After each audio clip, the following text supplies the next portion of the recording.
Hey guys, it's time to flip this compost pile again. And so I decided since I had some help today, we'll try to get it on video for y'all. I'm gonna do part of it, and Stacy's gonna do part of it. She's kind of learning a little bit. I'm learning a little bit. So, but right now we're just putting the brown down. I won't bore y'all with all of it, but basically, I don't know how well y'all can see over here. And Stacy's standing on the other side where I'm taking the pile apart, but basically I'm just taking the outer layers that are more brown and definitely drier, and I'm trying to get those down. I'm gonna have to go get some water. I'm gonna show y'all where I'm getting the water from. We're gonna video that. And I'm trying to just move this pile around, make it kind of about the right size. I'm trying to make it about 3 foot, so about a yard by a yard, 3 foot circle down here, and just about there. So we gotta go get some water, because this is too dry. And I gotta put water in it, so water's up here. So we're gonna walk up here and get it. Show y'all how to do that. We'll add some green, we gotta get it too. I know I'm talking away from the camera, so.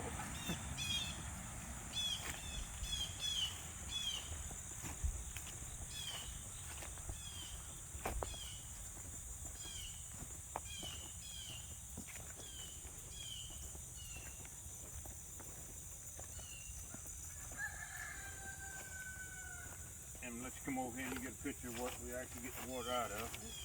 Get a picture of it in here. Y'all can see how much it is. And this is all I'm gonna do. Dump this bucket in there. Pull it out. That's rainwater. That's what I try to use for my compost pile. Water my garden as much as I can. I know my city water's got chlorine in it. And the whole idea behind the compost pile is you're trying to have bacteria and fungi grow in it to eat down the carbon, and the nitrogen breaks down the green pretty good, but carbon is going to be eaten up by bacteria and fungi, depending on what kind you got, what you're using for those for your carbon. So putting chlorine water in there kind of defeats that purpose. So can't really do it real good with this blue jug, so I'm gonna do is pour that in here. Miss a little bit, but I got a little bit of it in there. The reason I'm pouring it over here is it'll get in the ground. It may get soaked into the compost a little bit that way.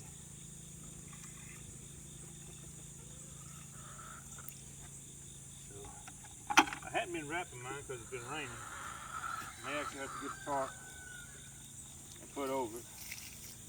Ooh, a little bit too much in one spot.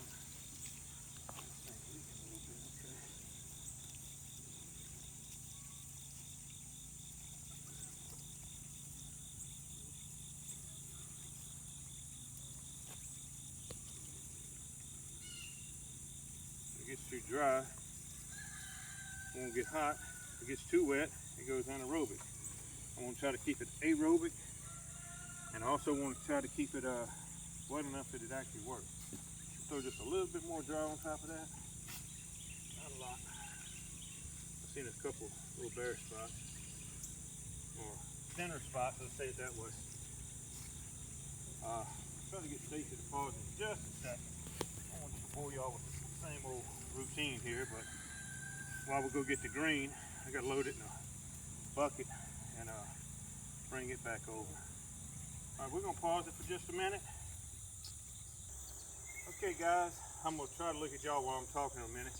Well, I think one of the other videos I told y'all I was letting this grass kind of grow. I was gonna cut it down for my compost pile. I did cut it the other day, sorry. I didn't get a shot of that. May get a shot of it later because it's still pretty tall. I need to cut some more. I'm using a hedge trimmer on the end of my weed eater. And I'll try to get y'all a picture of this next time too in the video in action. But kind of works like a little sickle mower. And cuts and does it pretty good. It doesn't chop it up quite as fine. I know that it breaks down a little bit quicker if you chop it up finer, but I also know it mats up worse, which can make it go anaerobic easier and quicker. So I try kind of a combination. I try to cut it off in about 4-inch length. Sometimes it ain't that much, but this is the grass that I cut the other day. Still good and green. I'm just gonna put it in this cart, and we're gonna go put it in that pile. That pile is mostly brown at the moment, so it'll break down being brown. Just takes it longer. The more green you put in, the quicker it breaks down, but it also can start breaking down so fast that you start losing some of your good benefits. But pretty much it's got to be all green to do that. It gets really hot, but not trying for that.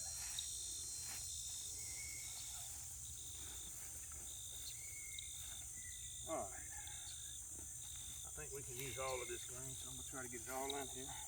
I have some other green too. It's going to be food scraps that the chickens don't really care to eat. They ain't as big a fans of asparagus as I am. So they don't like broccoli as much either. So I have a little bit of both of those. Anyway, we're going to go back. It ain't that far, but we're going to go back to where the pile was and kind of put a layer of green on.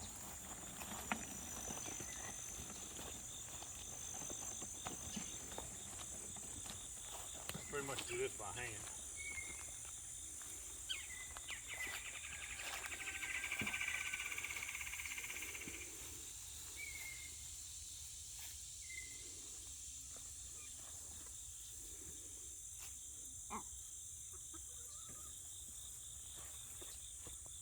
It's kind of been my theme lately. I got to go somewhere today and work on some cars. So I'm going to do as much of this as I can before I go. And I may have to end up doing some of it, or Stacey may end up having to finish it when I get back. I don't have enough green, so I may actually get to see that weed eater in action before I go. A little bit more over here. As I said, I got 2 totes that's got green in it, but it's got food scraps in it. I'm trying to put them a little bit closer to the center, not as far, not as much on the outside, or in the inside of it, at the bottom of what we'll call it.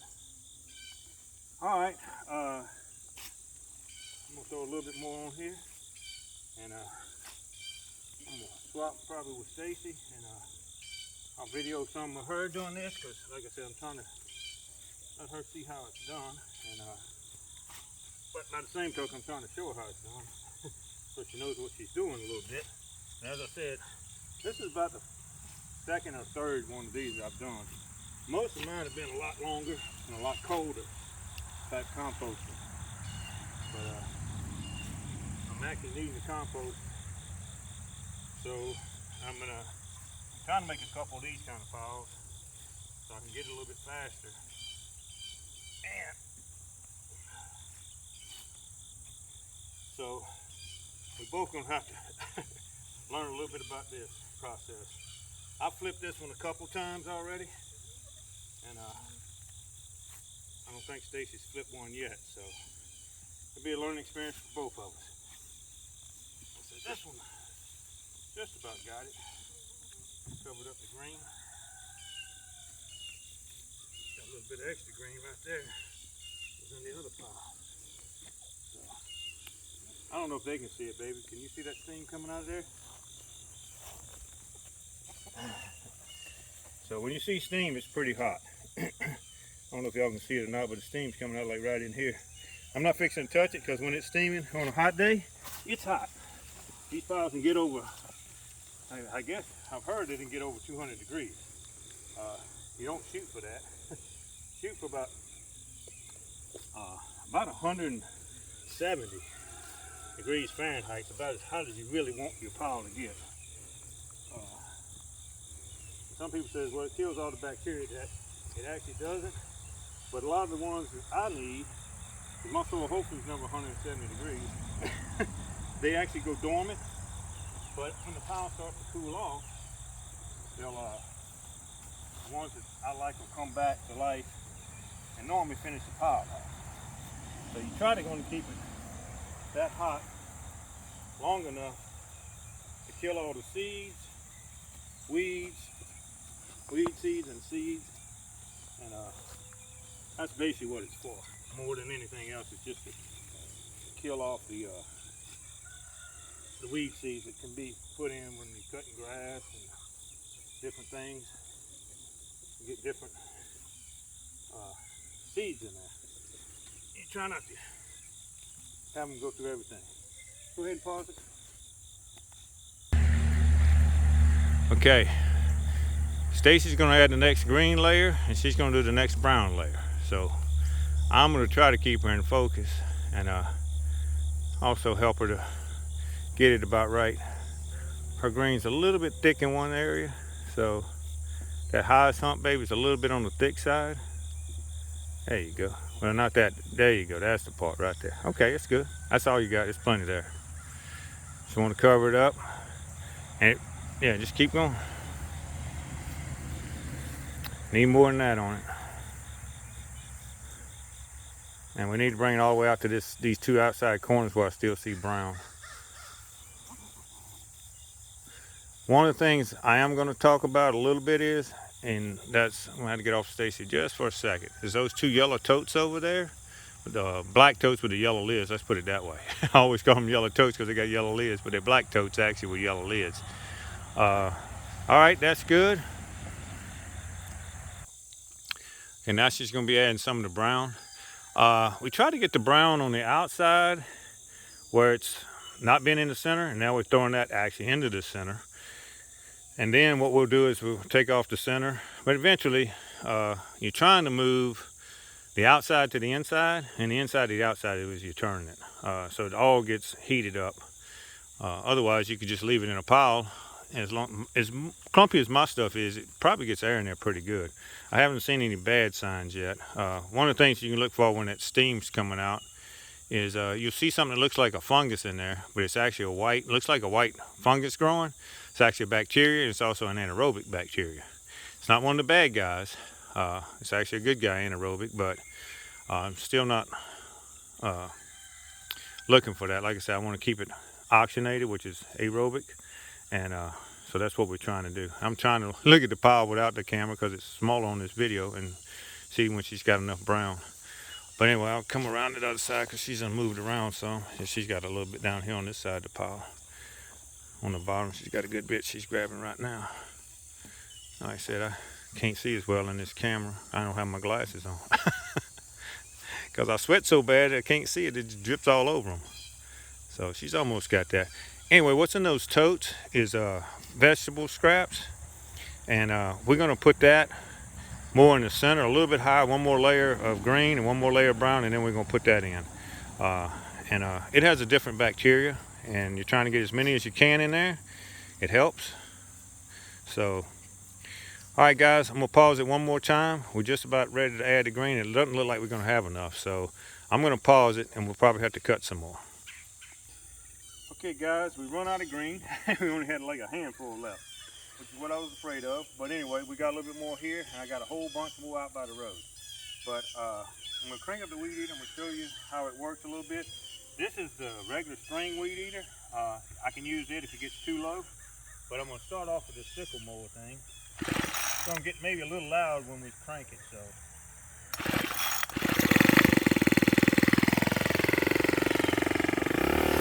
Basically, the little blades go back and forth like a sickle mower.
did actually cut some.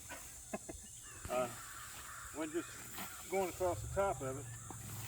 So I'm gonna have to rake this up, and I'll have to get it again with the little cart and bring it back over here. And bring it back over, bring the cart back over here. Load up all the green stuff again, and then bring it back to the compost pile. When we get ready to start spraying it again, I'll bring y'all back in again. I figure most everybody's seen people rake before. Probably know how to do it pretty good.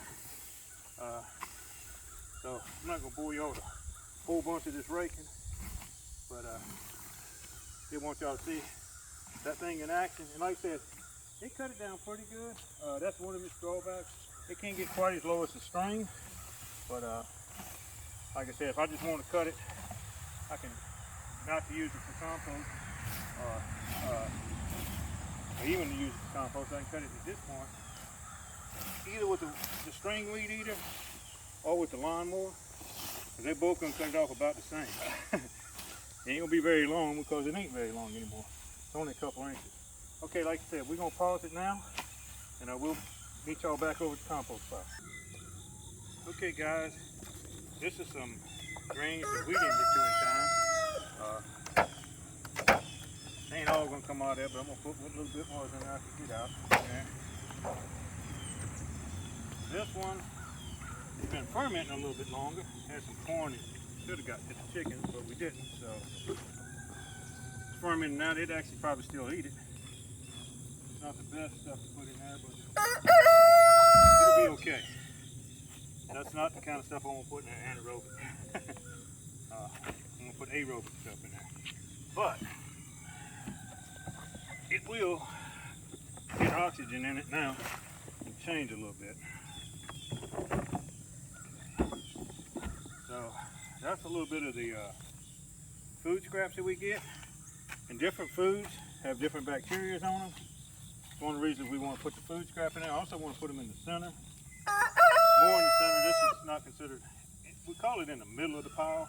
And it's talking about the height wise, not so much how big around it is. It can go all the way out. But it kind of works like an inoculant. Not going to show it to y'all, but the next thing that's going to go in there is some, what's in this white bucket right here. That'll be the next inoculant. I might show y'all me pouring it on there, but I'm not going to show you down in the bucket. It's chicken manure. So anyway, so I'm going to put another layer of brown on there, and then I'm going to put a layer of the chicken manure, and then I'm going to put the last of the food scraps, and then over there in the black wagon, we got the rest of the grass in there. I did finish putting grass in there, put brown on it. I just didn't show y'all that, because like I said, y'all don't seen enough of that kind of stuff. But anyway, we're going to put the brown on this now, and once this is covered, like I said, with the brown, I'm going to put the manure over it, the next thing, and then the next green layer is going to be what's left in that black tote, the rest of the food scraps. And then, like I said, then we'll just finish up with the rest of the green that's in the wagon. And if I don't have enough greens for this time, then like I said, I have more out by the road I can go cut. I got plenty of green I can go cut. I just didn't know how much I was going to need. And the problem with it is, if you cut it fresh, it's green. If you cut it and let it sit for a couple days, it starts turning brown. So I didn't want to cut it too quick, because like I said, it'll start to turn brown on me. It won't be green anymore, it'll be brown. And I got plenty of that right now. So pile is smoking a little bit again as I'm starting to go down into it. But I got to get some of this out, because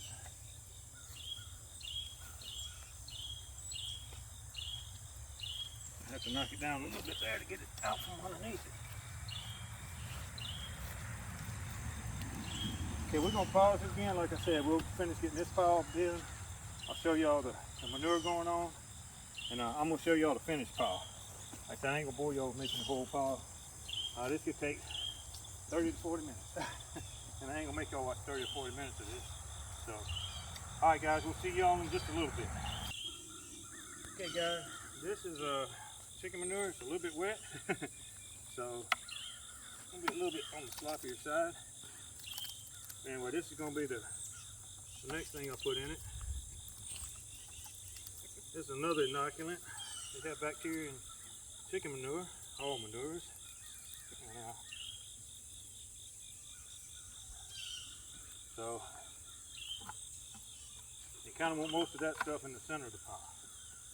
Okay, you're running a whole lot, but you know what? It don't take a whole lot of it.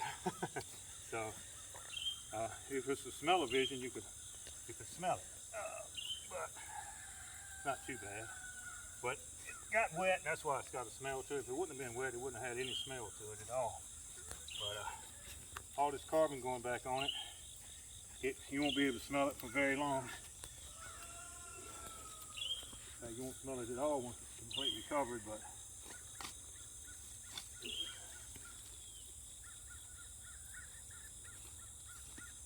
basically what I'm saying is the carbon kind of looks like charcoal.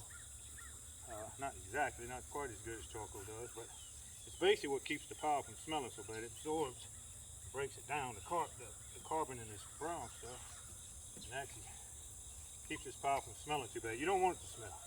If it smells, you got too much green, or you're anaerobic, you don't have enough oxygen in it. That's one of the ways you can tell. This pile does not smell. I said it. Chicken poop smells a little bit because, like I said, it had gotten wet. But the pile itself doesn't smell at all. I mean, it might have a little bit of smell if you went up there and smelled it, but it's not stinky. It doesn't have a strong aroma. It's not like you want to run away from it or anything.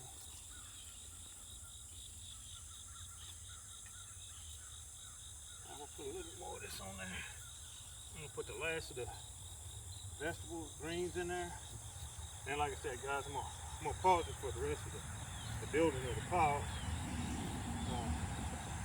And I'll bring y'all back, like I said, when we get to the pile finish and just show it till you finish. So,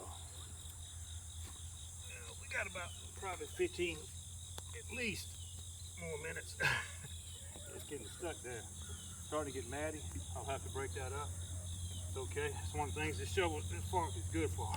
I can stick it down in there. Pull it out.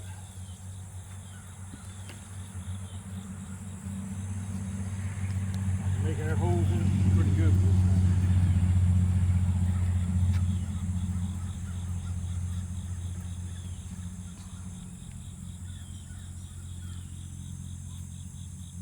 Just about there.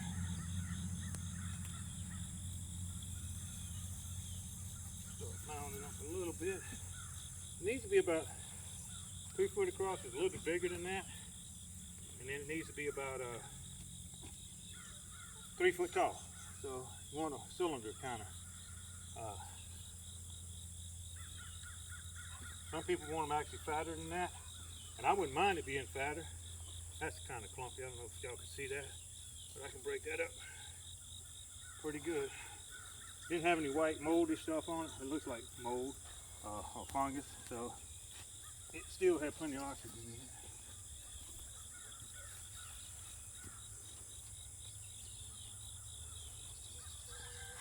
All right, I'm gonna put the last of the food scraps on it, and we're gonna pause until we get finished. So, thank y'all, anybody that stayed in for this long. Okay guys, I'll run out of green again.